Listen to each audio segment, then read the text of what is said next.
भाद्रपद का मतलब भद्रम ददातीति भाद्र, जो कल्याणप्रद हो उसी को भाद्र कहते। और भाद्रपद क्या है? बोले कल्याण प्रदान करने वाला एक ही पद है जो भगवान का चरणारविंद है। तद विष्णोः परमं पदं सदा पश्यन्ति सूरयः, वही भाद्रपद है। और ऐसे भाद्रपद कल्याणप्रद भगवान के जो पद हैं, पादारविंद हैं, उन पादारविंदों से निस्सिंदित होने वाली जो सुधा है, तवामृतस्यन्दिनी पाद पंकजे, उस सुधा का पान ही भक्ति है और वही हमें प्राणित करती है, वही हमें चैतन्यता प्रदान करती है। इसीलिए कहते हैं कि जिसके जीवन में भगवान की भक्ति नहीं है वो प्राणी चैतन्य नहीं है, वो मुर्दा है। हम लोगों ने कीर्तन किया, मुकुंद माधव गोविंद बोल, केशव माधव हरि हरि बोल। केशव भगवान का एक नाम है और संत जन कहते हैं कि केशवाह, प्रश्न किया केशवाह, मुर्दे कितने हैं दुनिया में? तो उत्तर दिया केशव भक्तिहीना, भगवान केशव की भक्ति से जो हीन है वही मुर्दे हैं। केशवाह केशव भक्ति हीना, भगवान की भक्ति से हीन प्राणी मुर्दा है। वो चाहे जितना काम कर ले, चाहे जितना नाम कर ले, लेकिन वो मुर्दा ही है। ऐसे तो कई प्रकार के मुर्दों का वर्णन हमारे आचार्यों ने किया है। चलते फिरते भी मुर्दे होते हैं, उनको भूत ही समझो। जैसे भूत मर जाने के बाद भी चलते फिरते दिखते हैं, उसी प्रकार कुछ मुर्दे ऐसे होते हैं जो चलते फिरते रहते हैं, लेकिन उनको मुर्दा ही माना गया शास्त्र, वो मृत है। और ऐसे की कई संख्या है महाराज, 14 तो गोस्वामी तुलसीदास जी ने गिना दिया। कौल काम बस कृपिन विमूढ़ा, अति दरिद्र अजसी अति बूढ़ा, सदा रोग बस संतत क्रोधी, विष्णु विमुख श्रुति संत विरोधी, तन पोषक निंदित अघ खानी, और जीवित सव सम 14 प्राणी। ये 14 प्राणी जिंदा ही मुर्दा है। अब इस 14 का सार अगर निकाला जाए कि भाई 14 को हम समझें अलग अलग, कि 14 प्रकार के प्राणी जिंदा ही मुर्दा होते हैं, तो उसमें से हम हैं कि नहीं, तो ज्यादा समीक्षा करने की जरूरत नहीं है। ये 14 प्रकार के मुर्दे एक ही पंक्ति में व्याख्यायित हो जाते हैं। वो पंक्ति क्या है? बोले केशवा केशव भक्तिहीना, भगवान की भक्ति से हीन जो है वो सब मुर्दे। वो 14 प्रकार जो है उसमें भी भक्ति की हीनता ही मूल रूप से। अगर भक्ति होगी तो वो कौल नहीं होगा, भक्ति होगी तो काम नहीं होगा, भक्ति होगी तो कृपण नहीं होगा, भक्ति होगी तो वो विमूढ़ नहीं होगा। तो कौल काम बस कृपण विमूढ़ा, अति दरिद्र अजसी अति बूढ़ा, सदा रोग बस संतत क्रोधी, विष्णु विमुख तो संत विरोधी, तन पोषक निंदित अगखानी, जीवित 100 सम 14 प्राणी। ये 14 प्रकार के प्राणी जिंदगी मुर्दा हैं, क्योंकि इनके जीवन में भगवान की भक्ति नहीं। और हमारे जीवन में भक्ति प्राप्त हो, भक्ति आवे, इसका उपाय हमें ही ढूंढना होगा। भगवान की भक्ति हमारे जीवन में संचरित हो, इसका यही उपाय है कि हम भगवान के चरित्र को श्रवण करें, भगवान की पावन कथा को हम श्रवण करें। और आज नैमिषारण्य की इस पावन भूमि पर हम आप भगवान की कथा को सुनने और सुनाने के लिए समुत्सुक हैं। ये भूमि बड़ी दिव्य है महाराज, ये साधारण भूमि नहीं है। समस्त तीर्थों में श्रेष्ठ तीर्थ है।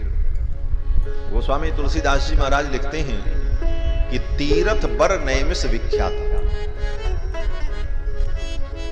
अति पुनीत साधक सिद्धि दाता, साधकों को सिद्धि प्रदान करने वाला ये पुनीत तीर्थ है। और तीर्थों में श्रेष्ठ है। इसी तीर्थ की महिमा है कि इस तीर्थ में आकर के मनु और शत्रुपा को सिद्धि की प्राप्ति हुई और उसका परिणाम कि अयोध्या में 4 रूपों में भगवान का प्रादुर्भाव हुआ। कृत्वात्मानं चतुर्विधम, स्वयंभू मनु और शत्रुपा ने यहीं पर आकर के तप किया और तपस्या की सिद्धि प्राप्त होने पर भगवान ने वचन दिया कि होई हूं अवध भुवाल, तब मैं होब तुम्हार सुत। जब आप अयोध्या के राजा बनेंगे तब मैं आपका बेटा बनूंगा। भगवान ने वचन दिया। अयोध्या का भी बड़ा महत्व है महाराज। अयोध्या की बात आ जाए तो अयोध्यावासी कुछ न कुछ तो कहेगा ही। भगवान ने कहा कि देखो, आपने तपस्या की है, नैमिषारण्य में तप किया है, सिद्धि भी प्राप्त हो गई, मैं वचन भी देता हूं कि आपका बेटा बनूंगा, लेकिन कब? बोले जब अयोध्या के राजा बनोगे तब।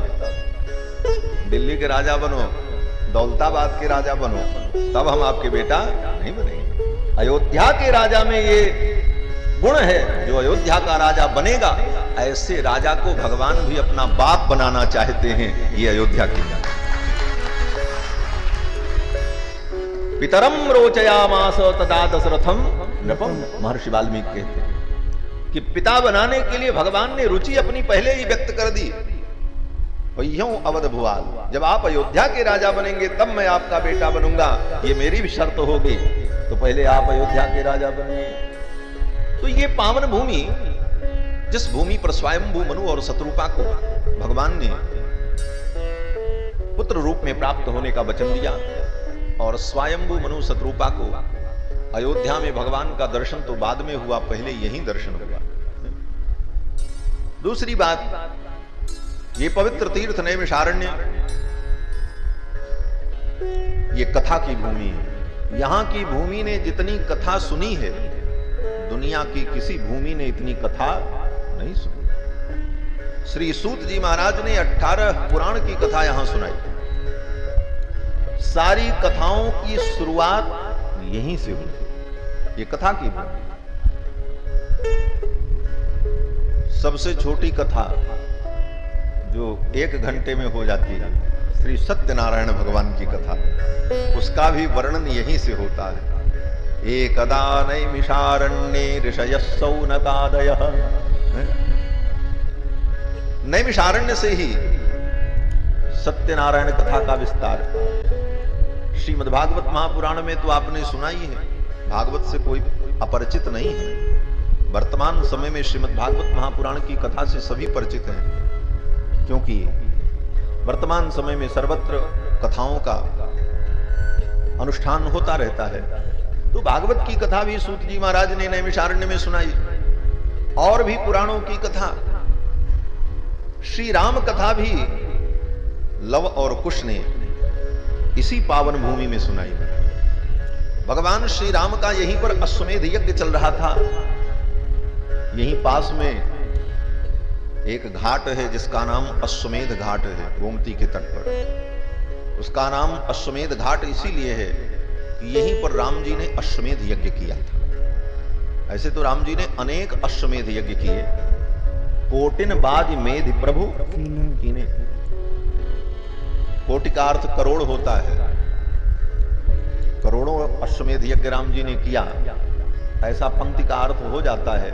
कोटिन बाज मेध प्रभु कीने, लेकिन यहां पर कोटि का मतलब अनेक, क्योंकि करोड़ अश्वमेध यज्ञ का प्रश्न नहीं है। कारण बोले एक अश्वमेध यज्ञ करने में 1 वर्ष लगता है, तो राम जी अगर 1 करोड़ अश्वमेध यज्ञ करें तो 1 करोड़ वर्ष लगेगा। और 1 करोड़ वर्ष अगर लगता है तो ये संभव कैसे है, क्योंकि 11,000 वर्ष ही भगवान ने राज्य किया। तो कोटि का तात्पर्य अनेक। तो अनेक अश्वमेध यज्ञ भगवान श्री राम ने किया, जिसमें एक यज्ञ भगवान का यहां भी हुआ। और इस यज्ञ में कुश और लव ने राम कथा सुनाई, और राम कथा का विस्तार प्रस्तार इसी पावन भूमि से हुआ। और तीसरी बात ये कि इसी पावन भूमि में श्री सीता जी समाहित हुए। जनकपुर में भूमिजा प्रकट हुई और भूमि से प्रकट होकर जनकपुर की भूमि में प्रकट होकर नैमिषारण्य की भूमि में आकर के सीता जी ने प्रवेश किया। राम जी के अश्वमेध यज्ञ में महर्षि वाल्मीकि जब पधारे तो यहीं पर सीता जी ने अपनी पवित्रता का संकल्प किया कि मैं परम पवित्र हूं, मेरे ऊपर जो लोग संदेह करते हैं उनका संदेह गलत है, और विश्वास दिलाने के लिए मैं शपथ लेती हूं। और सीता जी ने यही शपथ किया कि मन वचन कर्म से मैंने एकमात्र रघुनंदन के चरण में अगर प्रेम किया तो इस सत्य के प्रभाव से हे माधवी देवी तुम मुझे मार्ग प्रदान करो। तदा मे माधवीं देवीं विवरम दातुमर्हसि। हे माधवी देवी आप मुझे विवर प्रदान करो। इतना कहते ही पृथ्वी फट गई और श्री जानकी जी भूमि में समाहित हुई। तो अगर जनकपुर की भूमि इतनी पवित्र है कि वहां सीता जी उत्पन्न हुई, तो यह भी भूमि साधारण नहीं है, इसी भूमि में वो विराजमान हो गए। भक्ति स्वरूपा श्री जानकी जी यहीं आकर के भूमि में प्रवेश को प्राप्त करती हैं, ऐसी ये पावन भूमि है। और दूसरी बात, ये भक्त को भगवान से मिला देने वाली भूमि। यहां पर स्वयंभू मनु और शत्रुपा भगवान से मिलने के लिए आए और उन्हें भगवान का दर्शन प्राप्त हुआ। इस भूमि ने स्वयंभू मनु को भगवान से मिलाया। लवकुश ने यहीं पर कथा सुनाई, उनको उनके बिछड़े हुए बाप मिल गए, उनके पिता मिल गए। बाप बेटे को मिला दिया इस पावन भूमि ने। लवकुश ने यहां पर कथा सुनाई और जिसकी कथा सुनाई लवकुश ने, उस कथा के नायक, उस कथावाचक को प्राप्त हो गए।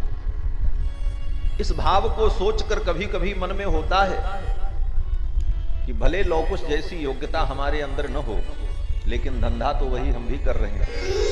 तो जिस प्रकार एक कथावाचक को उसके आराध्य से इस भूमि ने मिला दिया, उसी प्रकार सभी कथाकारों को ये भूमि उनके आराध्य से मिला दे, ऐसी भावना रखी। ये पावन भूमि नैमिषारण्य, ये जंगल ही भगवान का स्वरूप है।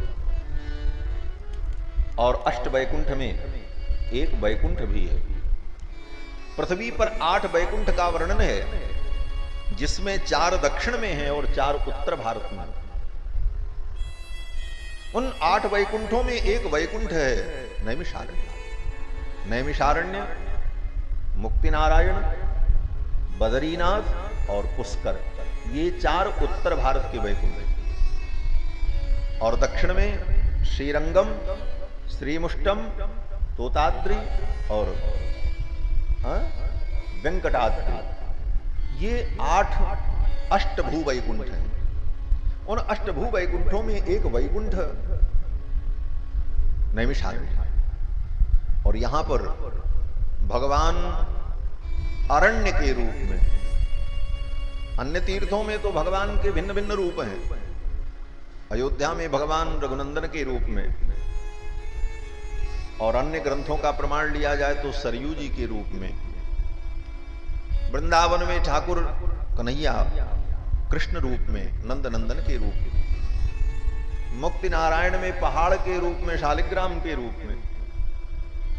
लेकिन नैमिषारण्य में बोले यहां पर भगवान जंगल के रूप में। ये जितना जंगल है, यहां जितने पेड़ हैं, सब भगवान है। यहां के वृक्ष ही भगवत स्वरूप है। यहां के वृक्ष को ही भगवत स्वरूप माना, और यहां का अरण्य ही भगवान का स्वरूप है।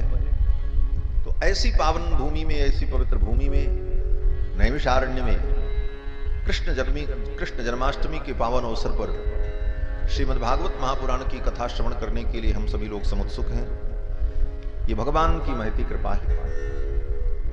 श्रीमद् भागवत महापुराण वेद व्यास जी की समस्त रचनाओं में सर्वोत्तम कृति है और अंतिम कृति है। इसके बाद श्री वेद व्यास जी ने फिर कुछ नहीं लिखा। उन्होंने अपनी पवित्र लेखनी को विराम दिया। इसीलिए श्रीमद् भागवत महापुराण को वेदांत का दर्जा प्राप्त है। ये वेदांत, वेदांत क्यों है? जैसे वेद का अंतिम भाग वेदांत होता है, तो वेद ही इतिहास और पुराण के रूप में व्याख्यायित हुआ। इतिहास पुराणाभ्याम वेदम समुपबंधये, तो इतिहास पुराण के रूप में वेद का समुपबंधन करने वाले वेद व्यास जी महाराज वेद को ही इतिहास पुराण के रूप में व्याख्यायित किया। तो वेद को जब इतिहास पुराण के रूप में व्याख्यायित कर दिया, तो वेद के अंतिम भाग का जब व्याख्यायित करने का समय आया, तो श्रीमद् भागवत के रूप में अंतिम व्याख्यान दिया। तो जैसे वेदांत वेद का अंतिम भाग है, उसी प्रकार वेद की व्याख्या जो इतिहास पुराण है, उसका अंतिम पर्व श्रीमद् भागवत महापुराण, क्योंकि इसके बाद वेद व्यास जी ने फिर कोई व्याख्या नहीं। तो यही वेदांत है। सर्व वेदांत सारम ही श्रीमद् भागवत निश्चते। सब वेदांत का ये सार है। वेदांत बड़ा कठिन है।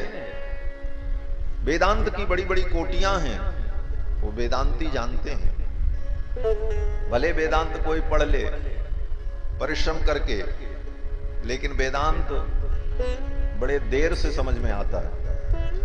देर से समझ में कब आता है? बोले ज्यादा बात तो नहीं कहेंगे, लेकिन इतना ही समझो कि जवानी में कितना भी वेदांत पढ़ लो, लेकिन जब असली वेदांती होता है व्यक्ति, जब मुंह के दांत टूट जाते हैं, वेदांती होता है, तभी वेदांत समझ में आता है। तभी वेदांत कायदे से समझ में आता है। वेदांत का मतलब क्या है? वेदांत का मतलब, वेद माने ज्ञान, समस्त ज्ञान का अंत भगवान में पर्यवसान को प्राप्त होता है। संसार से वैराग्य हो, मोह की निवृत्ति हो, ईश्वर तत्व का बोध हो जाए और संसार से विरक्ति हो जाए, यही तो वेदांत है। और इसका बोध तभी होता है जब मुंह से सारे दांत निकल जाते हैं। वो अवस्था आती है, तभी वेदांत समझ में आता है धीरे धीरे, क्योंकि अब जाना है तो। लेकिन ये वेदांत श्रीमद् भागवत महापुराण जो है, व्याख्यान वेद व्यास जी का, जो वेदांत का ही व्याख्यान है, ये वेदांत अगर प्रेम पूर्वक श्रवण किया जाए तो बड़ी सरलता से और सहजता से अवगत हो जाता है और समझ में आ जाता है। इसीलिए बड़े बड़े महापुरुषों ने भगवान की पावन कथा का आश्रय लिया। श्रीमद् भागवत महापुराण 18,000 श्लोकों में निबद्ध, 12 स्कंद, 335 अध्याय और अनेकानेक कथा और विलक्षण उपाख्यानों से संयुक्त ये भगवत स्वरूप ग्रंथ है। ये ग्रंथ ही भगवान है, ऐसी भावना रखनी चाहिए। ऐसा ही है, साक्षात भगवत स्वरूप ये ग्रंथ है, यही भावना अपने हृदय में दृढ़ करनी चाहिए। वेद व्यास जी कहते हैं कि श्रीमद् भागवत महापुराण भगवान की वांगमयी मूर्ति है। तेने यम वांगमयी मूर्ति प्रत्यक्षा वर्तते हरे। भगवान श्री हरि की शब्दमयी वांगमयी मूर्ति श्रीमद् भागवत महापुराण। तिरोधाय प्रविष्टोयम श्रीमद् भागवतार्णवम।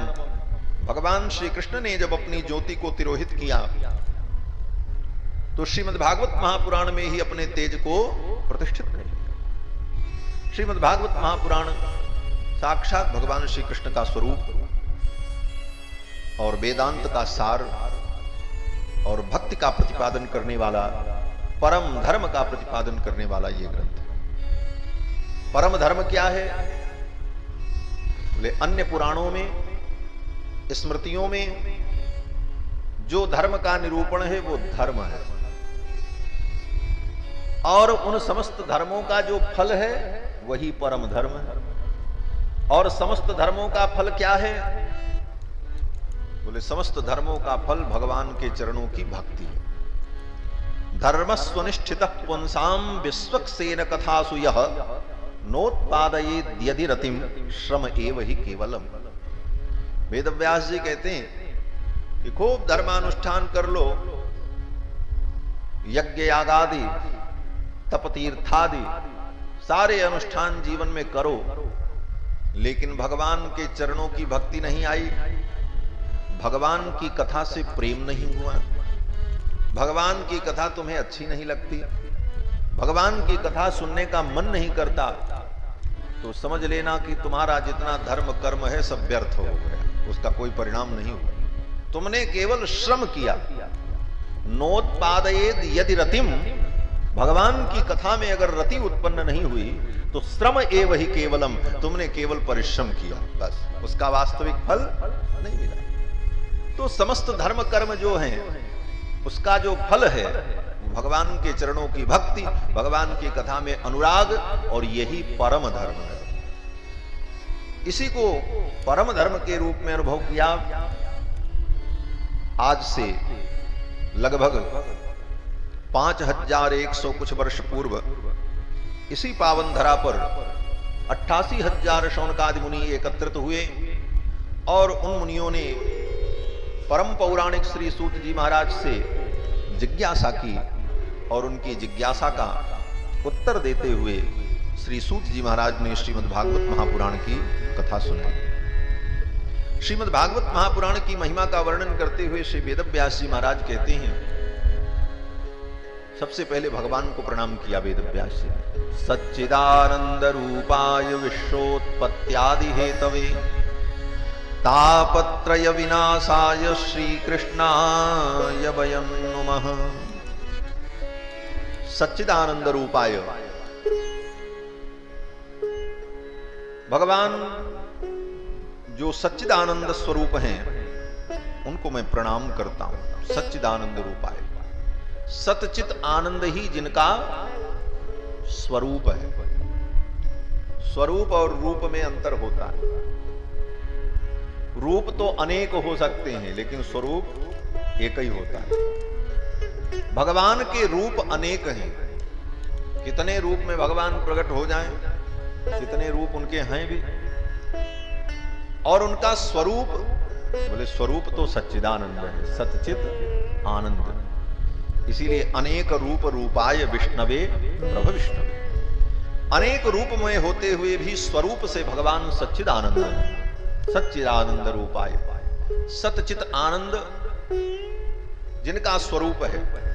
सत माने अनंत सत्ता, चित माने अनंत ज्ञान, और आनंद का मतलब अनंत आनंद। अनंत सत्ता, अनंत ज्ञान और अनंत आनंद के जो अधिष्ठान हैं वे भगवान सच्चिदानंद। सच्चिदानंद रूपाय। और अब उनके दूसरे स्वरूप रूप का वर्णन करते हुए कहते हैं, देखो पहले तो स्वरूप बताया सच्चिदानंद रूपाय, ये भगवान का स्वरूप। अब उस स्वरूप में जो कर्तृत्व है, कर्तृत्व बिना ज्ञान के नहीं होता। कोई भी कार्य करने के लिए ज्ञान की अपेक्षा होता है। भगवान हर क्षण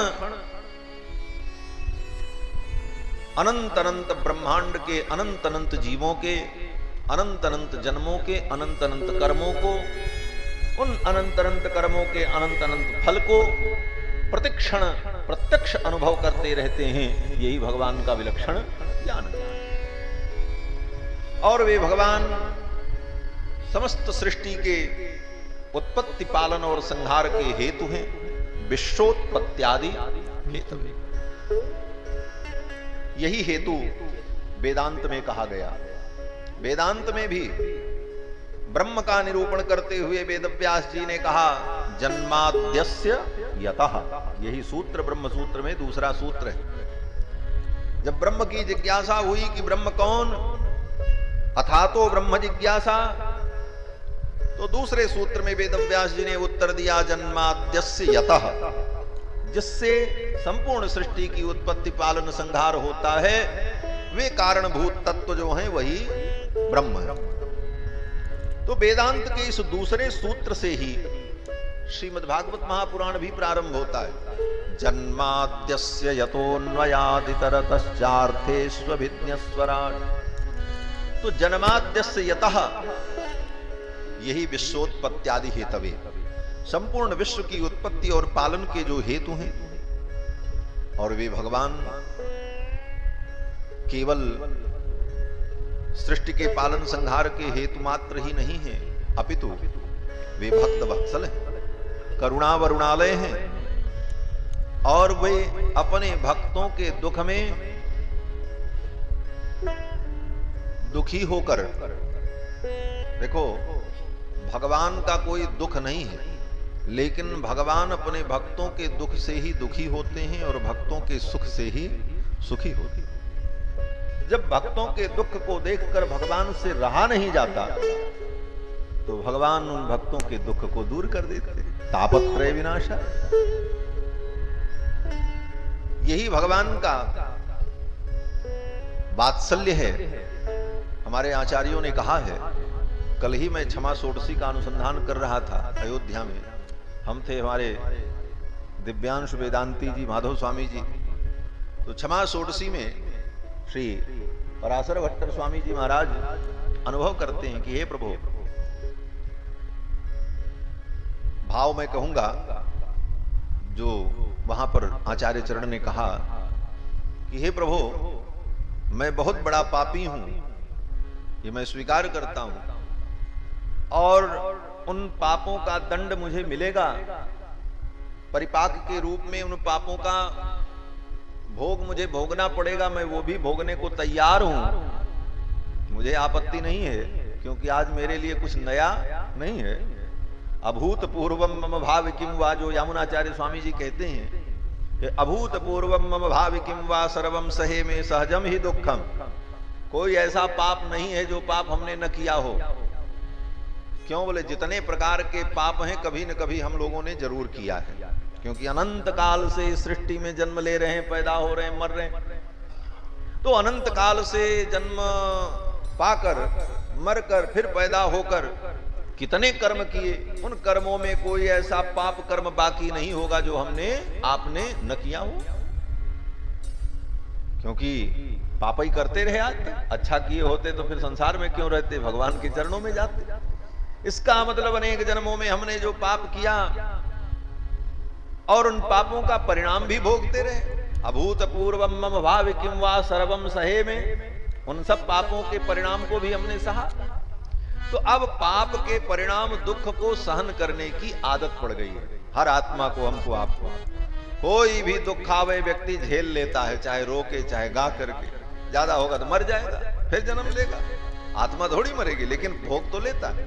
न भोगता तो अनादिकाल से हमारी सत्ता क्यों होती।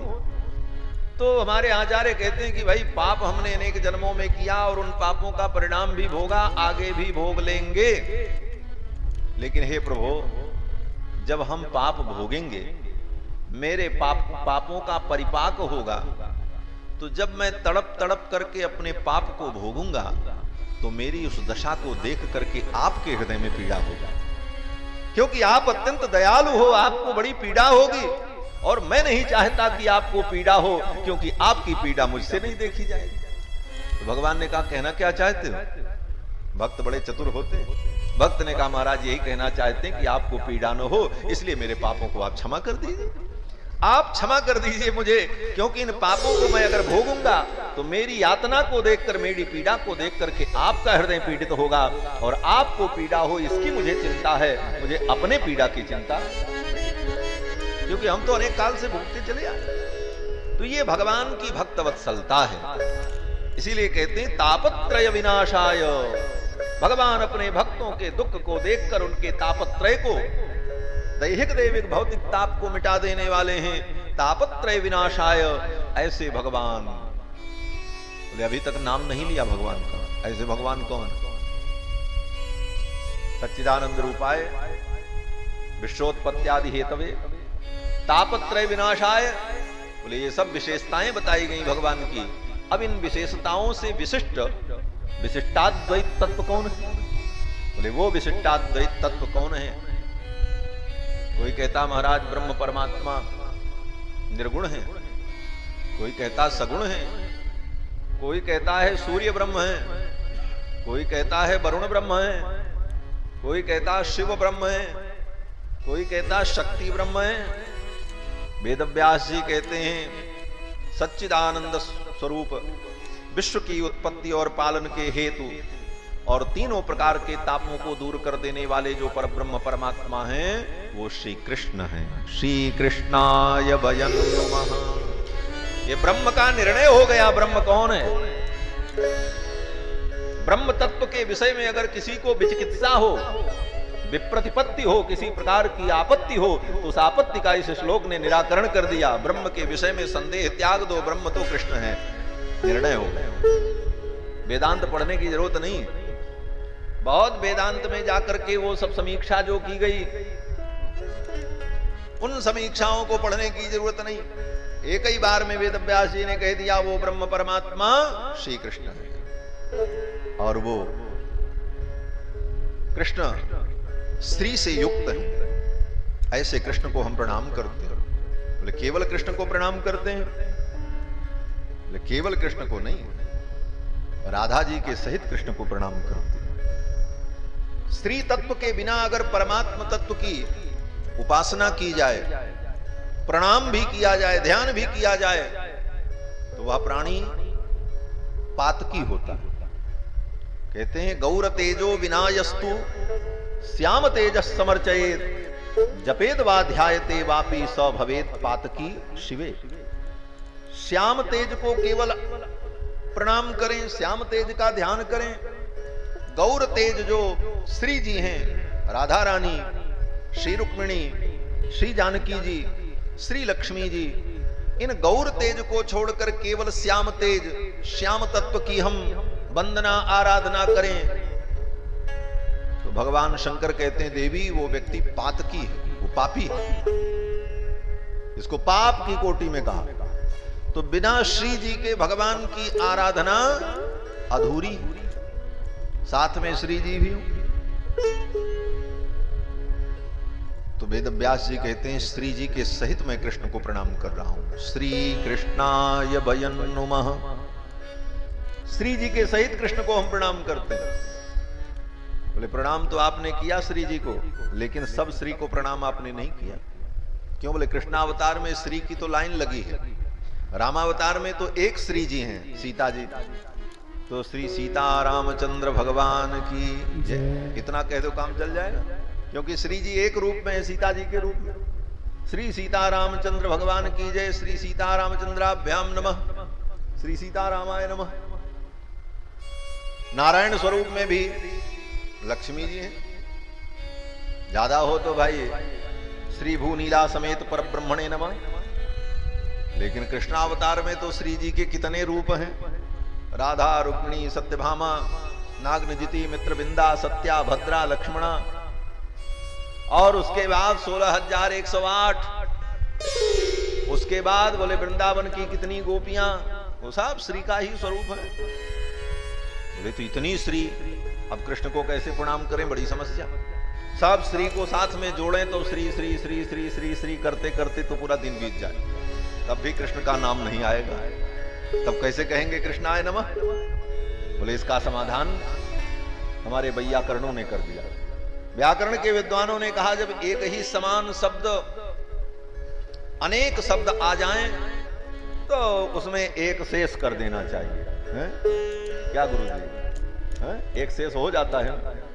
तो एक शेष का मतलब एक ही शब्द 10 बार बोलना हो और तब आगे का शब्द बोलना हो, तो 10 बार बोलने की जगह पर एक ही बार बोल लिया जाए, उसमें एक शेष विधि हो जाती है, एक शेष बच जाता है, बाकी जो है सब उसी में मान लिए जाते हैं। तो श्री श्री श्री श्री श्री श्री 1008 बार श्री श्री कहने का जो मतलब होगा वही एक श्री में आ जाएगा। बोले एक श्री कहे तो एक 16,108 श्री जी जो भगवान की पटरानियां हैं सब श्री उसी में आ गई। इसलिए श्री कृष्णाय वयं नमः। उन समस्त श्री के सहित, कृष्ण की समस्त पटरानियों के सहित भगवान को हम प्रणाम करते हैं। श्री कृष्णाय वयं नमः। भगवान को प्रणाम किया और इसके बाद वर्णन करते हैं कि नैमिषारण्य में 88,000 शौनकादि महर्षियों ने सूत जी महाराज से जिज्ञासा की, प्रणाम किया। नैमिषे सूतमासीनम अभिवाद्य महामतिम कथामृत रसास्वाद कुशल शौनको ब्रवीत। कथामृत का रसास्वादन करने में कुशल शौनक जी महाराज ने परम पौराणिक महामति श्री सूत जी का अभिवादन करके, वंदन करके, पूजन करके उनसे प्रश्न किया, जिज्ञासा की। किसी से कोई जिज्ञासा करे, कुछ सुनना चाहे तो पहले उसका आदर करना चाहिए, उसका बहुमान करना चाहिए, उसका सम्मान करना चाहिए, प्रणिपात करना चाहिए, तब कोई जिज्ञासा करनी चाहिए। कोई सेवा नहीं, कोई सम्मान नहीं, कोई सहानुभूति नहीं, कोई रिस्पेक्ट नहीं, और सीधे आ गए तत्व जिज्ञासा लेकर, भाई बताइए ब्रह्म तत्व क्या है। बोले तुम्हारे बाप का कर्जा खाए हुए हैं जो बताएंगे? क्यों बताएंगे जी? पहले सेवा करो, सम्मान करो, आदर करो, तब तत्व की जिज्ञासा करो, यही शास्त्र कहता है। समित पाणिम श्रोत्रियम ब्रह्मनिष्ठम, समित पाणी होकर, समित पाणी श्रोत्रियम ब्रह्मनिष्ठम गुरुम अभिगच्छेत, हाथ में समिधा लेकर, कुछ द्रव्य उपहार लेकर गुरु की शरण में जाकर के ब्रह्म की जिज्ञासा करनी चाहिए। इसी श्रुति की व्याख्या करते हुए श्रीमद् भगवद गीता में भगवान कहते हैं कि तद्विद्धि प्रणिपातेन परिप्रश्नेन सेवया उपदेक्षन्ति ते ज्ञानम ज्ञानिनस्तत्त्वदर्शिनः। और जो संक्षेप वेद में था कि समित पाणी होकर समिधा लेकर गुरु की शरण में जाए, फिर उसको और रूप में विस्तार में केवल समिधा लेकर के चला जाए। अगर इसका कोई अर्थ ये समझ ले कि ज्ञान प्राप्त करने के लिए गुरु के पास जाना है तो एक लकड़ी का गट्ठर ले ले जाकर उनके सामने पटक दें, बस हो गया, ज्ञान मिलने लगेगा। बोले नहीं, इतने मात्र से नहीं, वहां श्रुति ने तो सूत्र रूप में कहा है। अब उस सूत्र का व्याख्यान वेद स्वयं भगवान कृष्ण ने किया। तद्विद्धि प्रणिपातेन, समिधा तो लेके जाओ, लेकिन प्रणिपात भी करो, पहले साष्टांग करो, समिधा बगल में रखो, पहले साष्टांग करो। तद्विद्धि प्रणिपातेन परिप्रश्नेन सेवया, समिधादि उपहार भेंट करने के बाद तब सेवा में लग जाओ। और सेवा करते करते जब गुरुजी प्रसन्न हो जाएं, अनुकूल वातावरण हो, तब उनसे प्रश्न करो, तब तत्व की जिज्ञासा। इतना व्याख्यान भगवान श्री कृष्ण ने दिया, लेकिन फिर आगे चल करके आचार्यों ने उसको और व्याख्यायित किया। और हमारे आचार्य श्री वेदांत देशिक स्वामी जी कहते हैं इतने से ही काम नहीं चलेगा, इसको और विस्तार से समझो। बोले क्या? बोले सद्बुद्धि साधु सेवी समुचित चरित तत्वबोधाभिलाषी शुश्रूषस्त्यक्तमान प्रणिपतन पर प्रश्न काल प्रतीक्ष शांतो दान्तोऽनुसूयुः शरणमुपगतस्तत्व विश्वासशाली शिष्य प्राप्त परीक्षां कृतविदभिमतं तत्त्वतः शिक्षणीयः।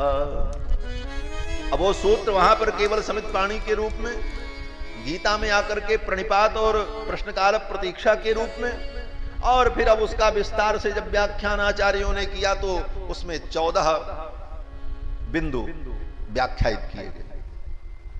तो कहने का तात्पर्य कि ज्ञान प्राप्ति के लिए समुत्सुक हो, श्रद्धावान हो, प्रणिपतन परायण हो, इन समस्त विधाओं का अनुपालन करते हुए श्री सूत जी महाराज के चरणों में शौनकादि मुनियों ने निवेदन किया और प्रश्न किया कि हे मुनिवर, आपने अनेक कथाएं सुनाई, अब मैं चाहूंगा हे मुनिवर आप हमें कथा का सार सुनाओ।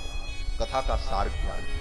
सूताख्या ही कथा सारम मम कर्ण रसायन।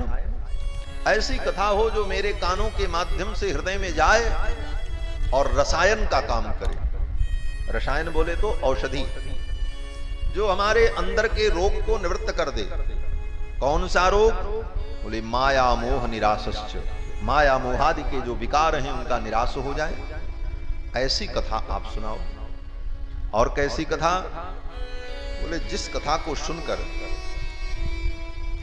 हमारी शुद्धि हो जाए, हम शुद्ध हो जाए। शोधने किम परायणम, शोधने किम परायणम, ऐसी कथा सुनाओ जिस कथा से हम शुद्ध हो जाएं, पवित्र हो, जो हमें पवित्र कर दे। और पवित्र करने वाली कथा तो भगवान की ही कथा है। पवित्रम ते विततम ब्रह्मणस्पते। तो भगवान जो परम पवित्र हैं, उन पवित्र परमात्मा का चरित्र भी परम पवित्र है। पवित्राणाम पवित्रम यो मंगलानाम च मंगलम, दैवतम देवतानाम च भूतानाम यो व्यय पिता। ऐसे परमात्मा के चरित्र को सुन करके ही हमारा अंतःकरण पवित्र होता है। इसीलिए शौनक जी ने कहा कि ऐसी कथा आप सुनाओ कि हम पवित्र हो जाएं, हमारी शुद्धि हो जाए। और कैसी कथा? बोले जिस कथा को सुनकर हम कथा नायक को प्राप्त कर लें, हम जिसकी कथा सुने उसे प्राप्त कर लें। वो कथा ही अपने वर्ण परमात्मा की प्राप्ति करा दे। कृष्ण प्राप्ति करम सस्वत साधनम तद्बदाधुना। जिस कथा से हम भगवान को प्राप्त कर लें वो साधन हो।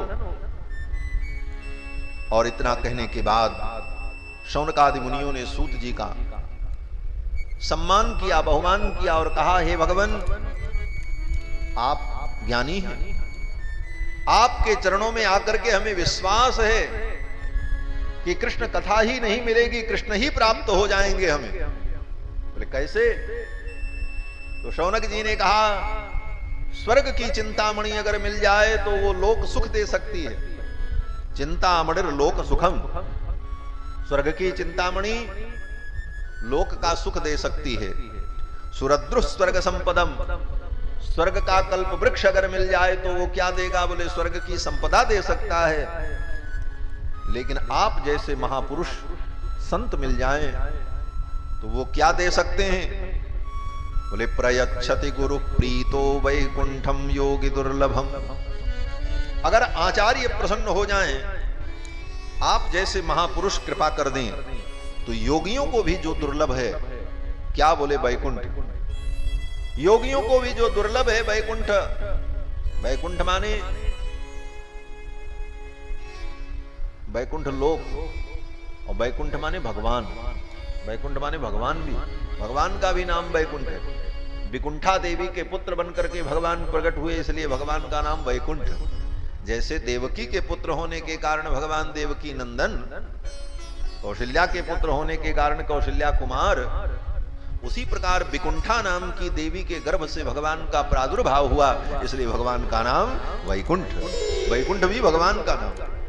और भगवान वैकुंठ ने अपनी प्रियतमा भगवती के लिए जो लोक बनाया उसका नाम वैकुंठ। वो बनाए इसलिए उनके द्वारा बना, इसलिए उसका नाम वैकुंठ। तो वैकुंठ भगवान का नाम। शौनक जी कहते हैं, प्रयच्छति गुरु प्रीतो वैकुंठम योगी दुर्लभम। अगर गुरु प्रसन्न हो जाएं, आचार्य प्रसन्न हो जाएं, तो योगियों को दुर्लभ जो वैकुंठ है उस वैकुंठ की प्राप्ति करा देते हैं। इस प्रकार सूत जी महाराज का बहुमान किया। फिर तो सूत जी बड़े प्रसन्न हुए और सूत जी ने कहा, हे शौनक, तुम्हारे चित्त में भगवान के प्रति प्रीति है। कैसे जान गए? अभी तो केवल प्रश्न ही किया था शौनक जी ने।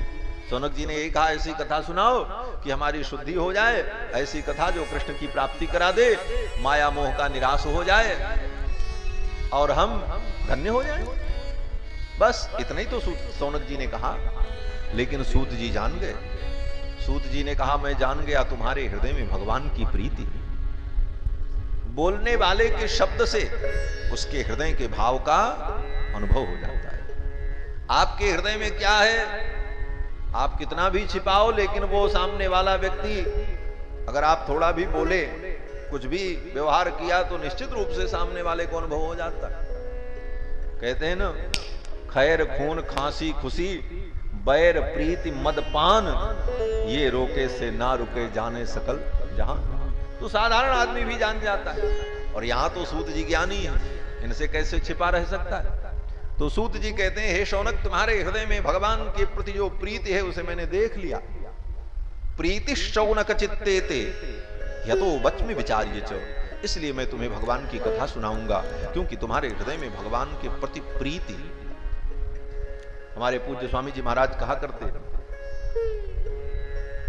कि कथा किसे सुनाई जाए? बोले जो बहुत मोटी दक्षिणा दे उसको सुनाई जाए। कथा सुनने की क्या यही योग्यता है कि जो बहुत बड़ी दक्षिणा दे सकता है वही कथा सुन सकता है? बोले नहीं। बोले बहुत बड़ा विद्वान हो उसको कथा सुनाई जाए, या बहुत बड़ा चतुर हो, नामचीन व्यक्ति हो उसको कथा सुनाई जाए? कहते हैं ये सब कथा सुनने की योग्यता नहीं है।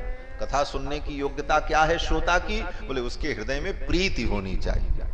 शौनक जी ने जब कहा तो सूत जी कहते मैं तुम्हें कथा सुनाऊंगा क्योंकि तुम्हारे हृदय में भगवान के प्रति प्रीति है। तुम्हें इसलिए कथा नहीं सुनाऊंगा कि तुम 1 करोड़ रुपए दक्षिणा दोगे। तुम्हें कथा सुनाऊंगा तो मेरा नाम होगा कि बड़े प्रसिद्ध व्यक्ति थे और वो भी कथा सुनने आए, तो तुम्हारे नाम से मेरा नाम प्रसिद्धि को प्राप्त करेगा, इसलिए कथा सुनाएंगे। बोले ये कारण नहीं, बोले ये सब तुच्छ कारण है। कथा सुनाने का मूल हेतु क्या है? बोले प्रीति ही, भगवान के चरणों में प्रीति है, इसलिए मैं तुम्हें कथा सुनाऊंगा। सर्व सिद्धांत निष्पन्नम संसार भय नाशनम, समस्त सिद्धांतों का जो सार है, संसार के भय को दूर कर देने वाला, भक्ति का संवर्धन करने वाला और काल के मुख में पड़े हुए जीवों का भी कल्याण कर देने वाला, काल ब्याल मुख ग्रास त्रास निर्णास हेतवे, काल रूपी ब्याल के मुख में पड़े हुए प्राणियों के त्रास को, उनके दुख को दूर कर देने वाला जो वर्णन है, जो तत्व है, वो मैं तुम्हें सुनाऊंगा। वो क्या है? बोले वो श्रीमद् भागवत महापुराण है। श्रीमद् भागवतम शास्त्रम कलौ कीरेण भाषितम। सूत जी कहते हैं कि कलयुग के प्रारंभ में मेरे गुरुदेव श्री सुखदेव जी ने जिस श्रीमद् भागवत शास्त्र को राजा परीक्षित को सुनाया और मैंने भी सुना, जिस कथा को सुनकर परीक्षित मुक्त हो गए, ये प्रमाण है। परीक्षित यत् साक्षी श्रवणगत मुक्त्युक्ति कथन, श्रवणगत मुक्ति के उदाहरण परीक्षित महाराज सूत जी कहते हैं वो कथा मैं आप लोगों को सुनाऊंगा और सुन लो, आप बड़े पुण्यात्मा हो। सूत जी ने किससे कहा? 88,000 शौनकादि मुनियों से कहा कि आप बड़े पुण्यात्मा हो, और यही मैं आपसे कह रहा हूं, आप लोग भी बड़े पुण्यात्मा हो। श्री सूत जी कहते हैं कि ये कथा देवताओं को दुर्लभ है। स्वर्ग के देवता भी इसे चाहते हैं लेकिन उनको नहीं मिलती। एक उपाख्यान सुनाया। सूत जी कहते हैं मुनियों, मेरे गुरुदेव श्री सुखदेव भगवान जब राजा परीक्षित को कथा सुनाने जा रहे थे, उसी समय स्वर्ग से देवता आ गए। सुधा कुंभम गृहीत्वैव देवाः तत्र समागमन, अमृत कलश लेकर के इंद्र आए और उनके साथ अनेक देवता थे। आकर के देवराज इंद्र ने कहा, हे मुनिवर, आप ये भागवत की कथा राजा परीक्षित को सुनाने जा रहे हैं, ये कथा आप हमको सुना दीजिए और इसके बदले में आप ये स्वर्ग का अमृत ले लीजिए, ये मैं देने को तैयार हूं। राजा परीक्षित मरने के डर से कथा सुन रहे हैं। आज के 7वें दिन इनको मरना है, तो हम स्वर्ग से अमृत लाए हैं, ये पूरा घड़ा ही इनको हम दे देंगे, पी लें। एक बार में न पी पावे तो सवेरे से शाम तक पीते रहें बार बार। हाँ, लेकिन इनको जो आप पिलाने जा रहे हो श्रीमद् भागवतामृतम, ये कथा आप हमको पिला दो, बदल लो। एवं विनिमये जाते सुधाराज्ञा प्रपीयताम और प्रपास्यामो वयम सर्वे श्रीमद् भागवतामृतम।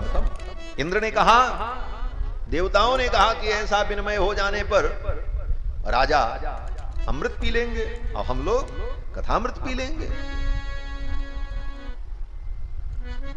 अब सोचो, बड़े बड़े यज्ञ को करने के बाद लोग स्वर्ग की कामना करते हैं। यज्ञ रिष्ट्वा स्वर्गतिम प्रार्थना। क्यों? बोले स्वर्ग में बड़ा मजा आएगा, क्या मजा मिलेगा? बोले स्वर्ग में जाएंगे तो वहां अमृत पीने को मिलेगा। अमृत पिएंगे तो शरीर में कोई विकार नहीं होगा, कभी बुढ़ापा नहीं आएगा, कभी जरा नहीं आएगी, इंद्रियों में कभी शक्ति नहीं घटेगी, और स्वर्ग का जो भोग है वो तो अनंत है। उस भोग का हम भोग करेंगे, उपभोग करेंगे, आनंदित होंगे। और जिस आनंद की प्राप्ति के लिए बड़े बड़े यज्ञ करके लोग स्वर्ग जाते हैं, स्वर्ग में जाके अमृत पीते हैं, उस अमृत को जो समस्त आनंद का हेतु है स्वर्ग में, इसको इस अर्थ में भी समझो। वो स्वर्ग का अमृत लेकर के ही देवता लोग क्यों आए? कल्प वृक्ष लेके नहीं आए, चिंतामणि लेके नहीं आए, और भी बहुमूल्य पदार्थ थे स्वर्ग में। और दूसरा कोई लोभ लालच लेकर के नहीं आए, अमृत ही लेकर के इंद्र क्यों आए? कारण बोले दुनिया के समस्त भोग और सुख का मूल क्या है? कि भगवान, अमृत की चर्चा हो रही थी कि अमृत को ही लेकर के देवता क्यों आए? बोले भाई, जितना भी दुनिया में सुख है, उस सुख का मूल क्या है? बोले सुख का मूल कोई साधन नहीं है। कोई कहे हमको एसी में सुख है, गाड़ी में सुख है, खाने में सुख है, अच्छा अच्छा पहनने में सुख है। बोले न पहनने में सुख है, न खाने में सुख है। असली सुख इस शरीर में है। अगर शरीर ही न रहता तो ये कौन पहनता, कौन खाता? तो सारे सुख का पहला मूल तो शरीर है। बोले शरीर रहेगा तभी सुख भोगोगे। साधन तो सबसे बड़ा साधन ही है। सुख का अनुभव तो आत्मा को होता है, लेकिन आत्मा को सुख का अनुभव कराने वाली इंद्रियां और ये शरीर है। साधन तो उसके बाद की कोटि में आते हैं। अब ये शरीर ही न रहे तो सुख दुख का अनुभव कहां से होगा? वो सुख का साधन कैसे बनेगा? तो शरीर व्यवस्थित रहे तभी हम सभी सुख को भोग पाएंगे। इसीलिए विशाल भोग को भोगने के लिए शरीर को भी व्यवस्थित रखना चाहिए। इसीलिए स्वर्ग में सबसे पहले अमृत पिलाया जाता। अब अमृत पी लो, तब तुम्हारा शरीर बढ़िया बना रहेगा, तब सब सुख भोगने का मजा मिलेगा। तो सारे सुख का मूल, सुख भोगने की जो परिस्थिति तैयार होती है, उसका मूल कारण वो अमृत है। तो वो समस्त पुण्य यज्ञ आदि के द्वारा जो सुख हम भोगेंगे, उसको भोगने के लिए सुष्ठु शरीर चाहिए। और ऐसे शरीर की स्थिति को बनाए रखने के लिए साधन क्या? बोले अमृत। इसीलिए स्वर्ग में जाकर के अमृत पान करते हैं।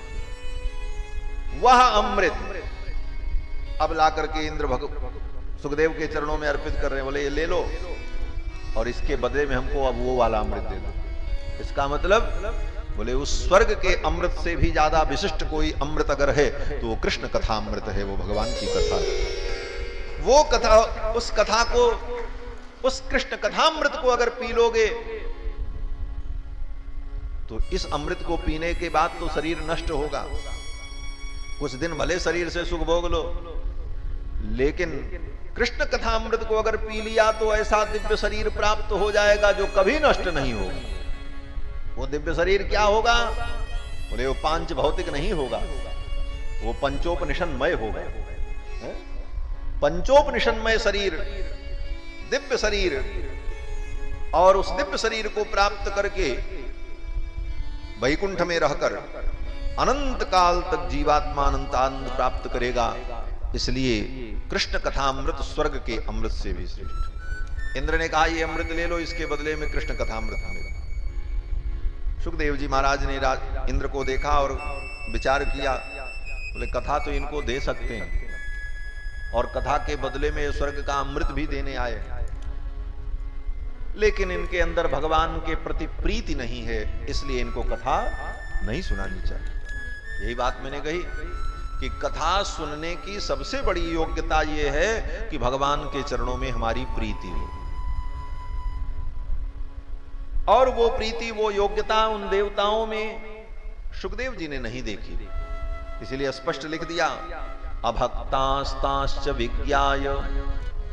उन देवताओं को अभक्त समझा। बोले भक्त नहीं, अभक्तास्ताश्च विज्ञाय न ददौ स कथामृतम। उन देवताओं को सुखदेव जी ने कथा नहीं सुनाई। देवता चले गए उल्टे पांव जैसे आए। सूत जी कहते हैं ये कथा इतनी दुर्लभ है, स्वर्ग के देवताओं को भी नहीं मिली। अमृत देने के बाद भी उनको प्राप्त नहीं हो पा रही थी।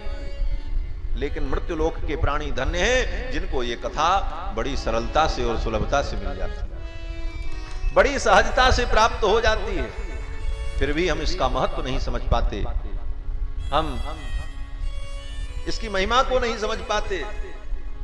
वास्तविकता यही है कि भगवान की कथा तो देवताओं को भी दुर्लभ है।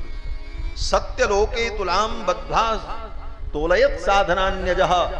ब्रह्मलोक में ब्रह्मा जी ने तराजू बांध करके उस तराजू में सारे साधनों को तौला। हाँ, तराजू बांधा और तराजू के एक पलड़े पर सारे साधन को रख दिया। ज्ञान, वैराग्य, यज्ञ, कर्म, तप, और एक पलड़े पर भागवत जी को रख दिया। परिणाम बोले जितने साधन से सब हल्के हो गए और भागवत जी जिस पे रखी गई वो पलड़ा नीचे हो गया। लघून्यन्यानि जातानि गौरवेण इदम महत। अपनी गुरुता के कारण भागवत महिमा को प्राप्त हुआ। सब साधन इसके सामने लघु है, सारे साधन लघु। दूसरा भाव ये कि देखो, तराजू में जब कोई वस्तु तौली जाती है तो जो हल्का वाला पलड़ा होता है वो किधर जाता है? बोले जो हल्का होगा वो ऊपर जाता है, जो वजनी होता है वो नीचे आता है। तो जितने साधन थे, तप, यज्ञ, समाधि, योग, ये सब साधन हल्के थे, सब ऊपर चले गए। ऊपर चले गए मतलब चले गए, अब नहीं है दुनिया में। बस भगवान का गुण सुनो, भगवान का नाम लो, भगवत चर्चा में रहो। यही सबसे सुलभ और सरल साधन है। यही भागवत है, यही कथा है। इसका मतलब ये नहीं कि सब धर्म कर्म भी हम छोड़ दें, बाकी जो आप करते हो करते रहो। संध्या, वंदन, यज्ञ, यागादि, पवित्रता अपवित्रता का विवेक, शास्त्र सम्मत आचरण, वह सब करणीय है, उसको त्यागना नहीं है, करते रहो। लेकिन भरोसा केवल भगवान की भक्ति का। बोले बस साधन तो सब हैं लेकिन वो सब फेल हो सकते हैं, लेकिन ये साधन फेल होने वाला नहीं है। इसलिए कलौ नास्तेव नास्तेव नास्तेव गतिरन्यथा। इस कलयुग में तो भगवत भक्ति ही जीव के कल्याण का सबसे सरल और सुगम साधन है, और केवल कलयुग में ही नहीं, समस्त युगों में, लेकिन इस समय तो विशेष रूप से। श्री सूत जी महाराज कहते हैं, मुनियों, श्रीमद् भागवत महापुराण की अद्भुत महिमा है। एक बार देवर्षि नारद अनेक लोकों में भ्रमण करते हुए उत्तराखंड पहुंचे। पर्यटन विविधान लोकान परानुग्रह कांक्षया। नारद जी महाराज तो पर्यटन करते रहते हैं। पर्यटन करते करते पृथ्वी पर आकर के अनेक तीर्थों में भ्रमण किया। पुष्करम च प्रयागम च काशीम गोदावरीम तथा। पुष्कर, प्रयाग, काशी, गोदावरी इत्यादि तीर्थों में भ्रमण करते हुए नारद जी महाराज उत्तराखंड पहुंचे। और उत्तराखंड में सनक संदन सनातन सनत कुमार ब्रह्मा जी के मानस पुत्र विशाला नाम की नगरी में सत्संग करने के लिए आए हुए थे। वहीं पर नारद जी की सनकादिकों से भेंट हो गई। नारद जी बड़े चिंतित थे। सनकादिकों ने पूछा, भाई इदानीम शून्य चित्तोषी, इतने शून्य चित्त हो, क्या बात है, बड़े उदास लग रहे हो। तो नारद जी ने सारा कारण बताया। नारद जी ने कहा कि मैंने सर्वत्र भ्रमण किया लेकिन कहीं पर मुझे शांति नहीं मिली। जहां भी गया मैं सब जगह विपरीत आचरण ही दिखाई पड़ा। कलयुग का अकांड तांडव सर्वत्र चल रहा है। परिणाम क्या हो रहा है? बोले कलि प्रभाव विरोध चहु हो रहा। एक ही अर्धाली में गोस्वामी जी ने कलयुग के संपूर्ण परिणाम का वर्णन कर दिया। कलि प्रभाव विरोध चहु हो रहा। सब जगह विरोध। विरोध का मतलब कहीं विरोध, कहीं विरोधाभास। किस प्रकार का? बोले वैचारिक विरोध, व्यवहारिक विरोध, हर प्रकार का विरोध। यही कलयुग है। बाप का बेटे से विरोध, बेटा का बाप से विरोध, दोनों के विचारों में विरोधाभास, पति पत्नी में विरोधाभास, भाई भाई में विरोधाभास, गुरु चेला में झगड़ा। यही कलयुग है भाई। कलि प्रभाव विरोध चहु हो रहा। कलयुग का यही प्रभाव है कि सब जगह विरोध, जहां आपका विचार न मिले और आपके प्रयास करने पर भी, नारद जी जहां गए सब जगह विरुद्ध आचरण ही मिला। विरुद्ध माने विपरीत। क्या विपरीत आचरण मिला? नारद जी कहते हैं जहां मैं गया, पहली बात तो जितने लोग मिले सब केवल पेट ही भरने के चक्कर में लगे रहे। पेट से आगे उनको सोचने की क्षमता ही नहीं। उदरम भरिणो जीवाह बराकाह कूट भाषण। पेट कैसे भरे, बस सवेरे से शाम तक इसी में अपनी बुद्धि और शक्ति का उपयोग करने में लगे। पेट तो जिंदगी भर हम भरते रहे और आज तक ये नहीं भरा। भर गया? किसी का नहीं भरा। और जैसे ही भरो 2 घंटे बाद खाली हो जाता है।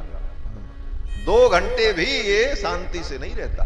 2 घंटा बीतने के बाद फिर मन करता कुछ खाने को मिले, ये आज तक भरा ही नहीं भरा। कितना भरो, इसको भरते भरते कितने जन्म बीत गए, लेकिन आज तक ये भरा नहीं। लेकिन फिर भी हम सारी बुद्धि और विवेक का उपयोग केवल उदर भरने में ही लगाते। नहीं, उदर भी भरो, पेट भी भरना चाहिए, लेकिन सारी बुद्धि और शक्ति का उपयोग केवल पेट ही भरने में लगा दें तो ये आत्मा का विनाश होगा। हम अपने पतन का स्वयं कारण बन जाएंगे। और कलयुग में यही होता। देवर्षि नारद कहते हैं उदरम भरिणो जीवाह। नारद जी कहते हैं सर्वत्र हमें विरोधाभास ही दिखा। इसका परिणाम बोले मंदा सुमंद मतयो मंद भाग्याहुपद्रुताः। जितने प्राणी मिले बड़े आलसी मिले। बोले महाराज कलयुग में सब इतना इतना विकास कर रहे हैं, कहां आपको आलस्य दिखाई पड़ रहा है? लेकिन सूत जी कहते हैं महाराज मंदाह, सब मंद है।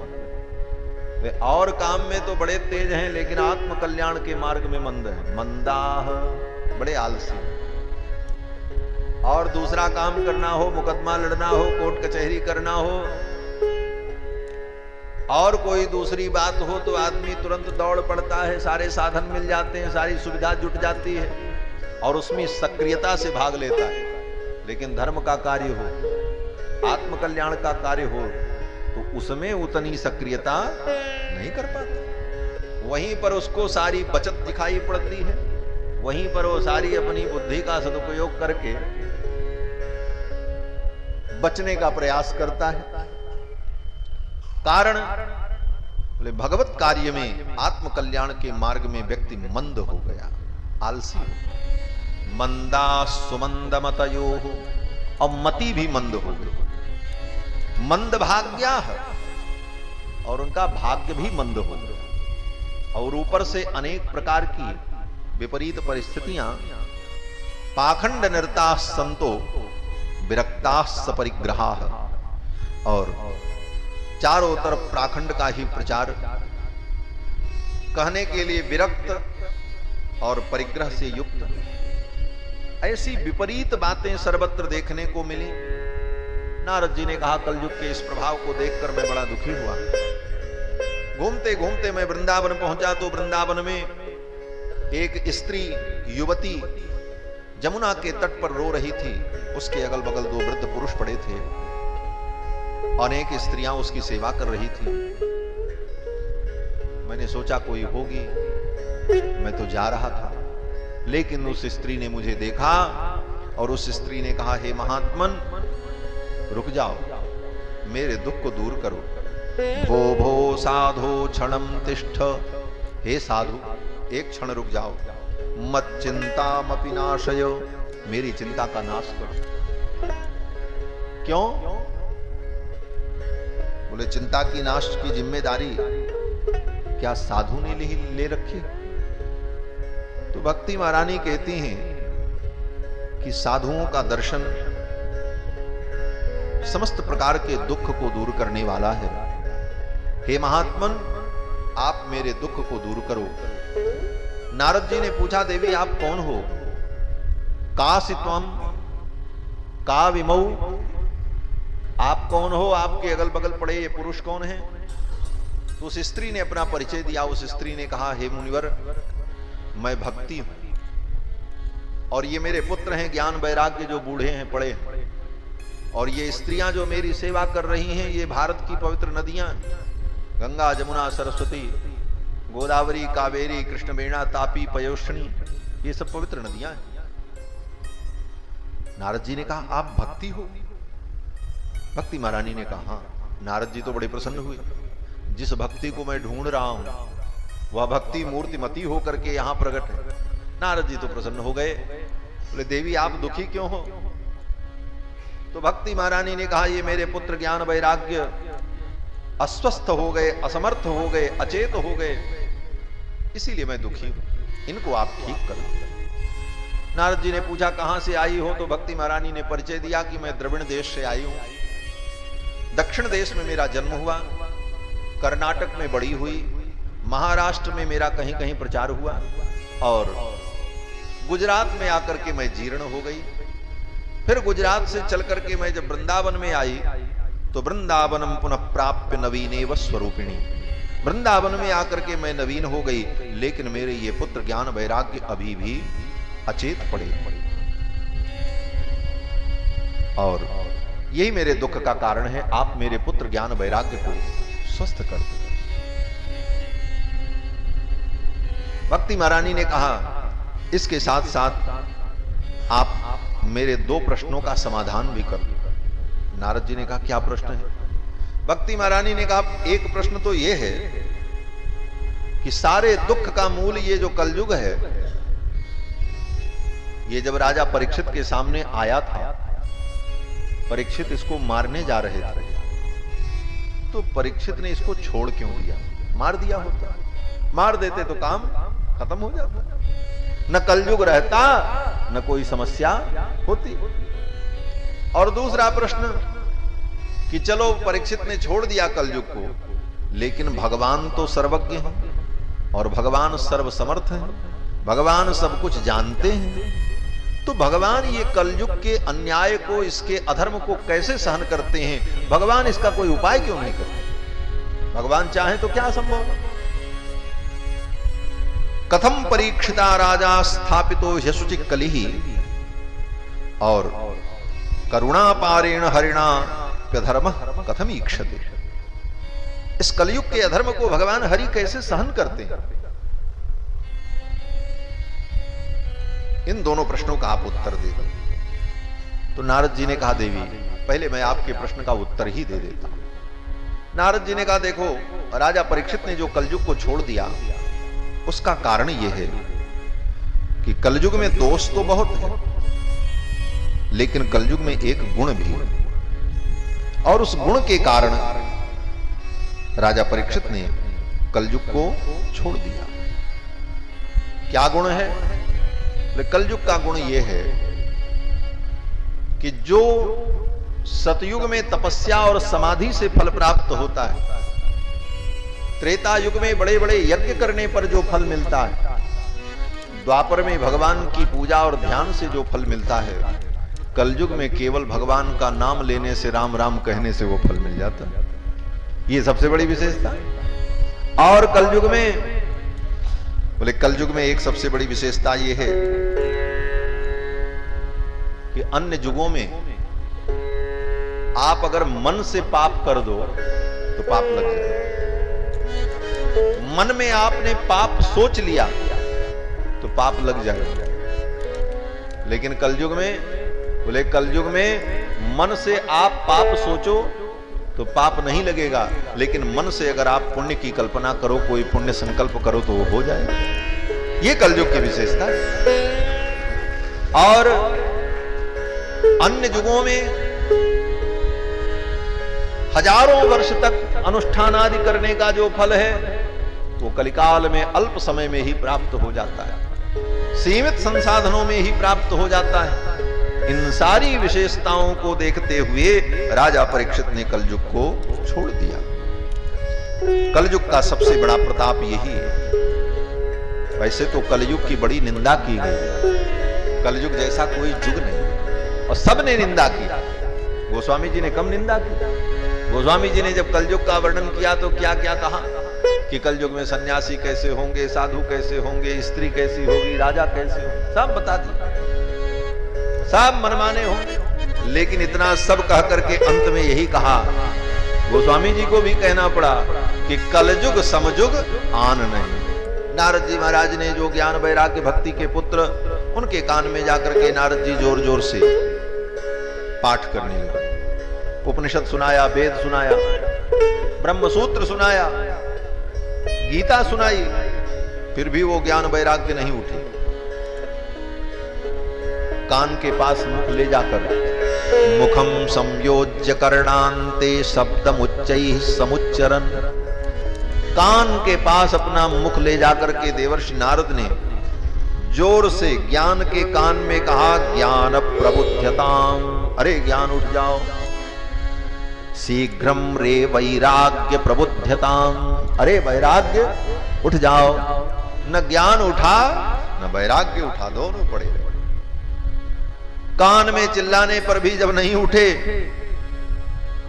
वेद वेदांत घोतैश्च गीता पाठैर्मुहुर्मुहु, भक्ति के पुत्र ज्ञान वैराग्य जब नहीं जगे, तब नारद जी को चिंता हो गई, क्या करें, सब साधन करने के बाद ये नहीं जगे, इनको कैसी नींद आ गई है, क्या करें।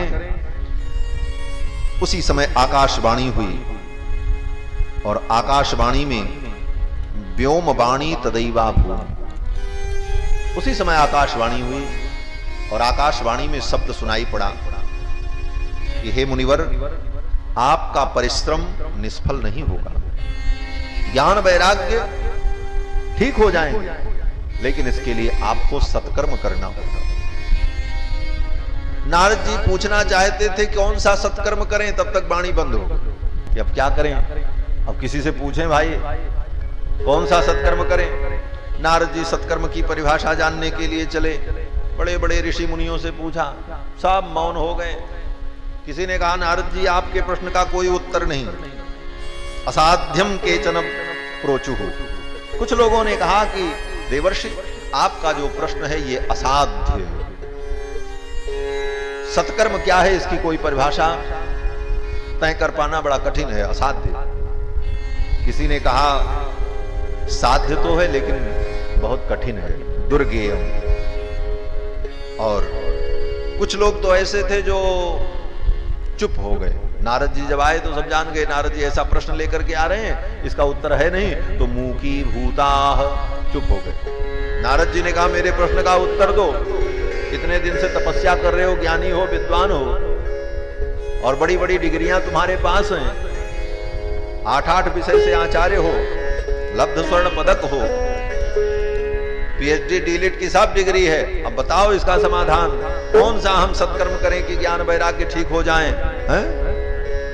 तो क्या करें, डिग्री की इज्जत बचावें, बता सकते नहीं, कोई उत्तर था नहीं, तो चुप हो गए, मौन हो गए। नारद जी ने पूछा तो उन महात्माओं ने कहा, भाई इशारे से कहा आजकल हम मौनी है, बोलते बोलते नहीं है, मौन धारण कर लिए हुए हैं, इसलिए कैसे बतावें आपको।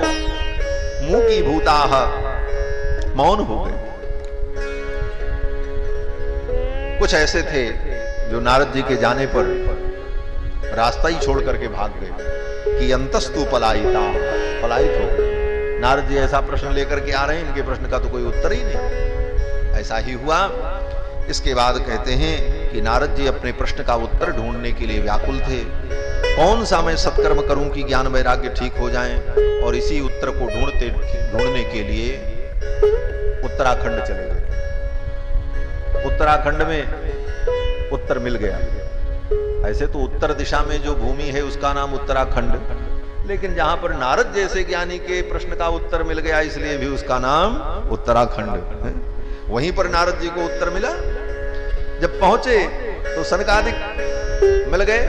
नारद जी ने कहा मेरी यही चिंता का कारण है कि मैं कौन सा सत्कर्म करूं, मैं जान नहीं पा रहा हूं। सनकादिकों ने कहा बस इतनी सी बात, कोई बात नहीं, मैं बता रहा हूं। सनकादिकों ने कहा मां चिंताम कुरु देवर्षे हर्षम चित्ते समावह।